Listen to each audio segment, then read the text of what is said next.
కృష్ణా జిల్లా అవనిగడ్డ నియోజకవర్గంలో పంట కాలువల ఆధునీకరణ వేగవంతం చేసినట్లు ఎమ్మెల్యే మండలి బుద్ధప్రసాద్ తెలిపారు. పట్టణంలోని నాగాయలంక మండలం వక్కపట్లవారిపాలెంలో సెంట్రల్ ఛానల్ హెడ్ స్లూయిస్ వద్ద 7,95,000తో నూతనంగా ఏర్పాటు చేసిన 9 గేట్లను ఎమ్మెల్యే బుద్ధప్రసాద్ పరిశీలించారు. అనంతరం పులిగడ్డ ఆక్విడెక్ట్ ఆర్ఎఫ్ఆర్ వద్ద నూతనంగా ఏర్పాటు చేసిన గేట్లు ఎమ్మెల్యే పరిశీలించారు. అక్కడ నుండి వెళ్లి మండలంలోని ఆర్ఎఫ్ఆర్, ఎల్ఎఫ్ఆర్, సర్ప్లస్ ఎస్కేప్ల వద్ద 18.80 లక్షలతో నూతనంగా ఏర్పాటు చేసిన 11 గేట్లను ఎమ్మెల్యే పరిశీలించారు.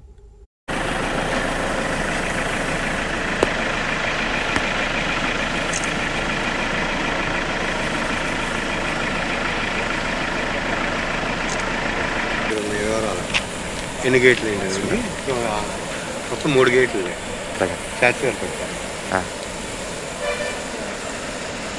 పైకి ఓపెన్ చేయాల్సిందే.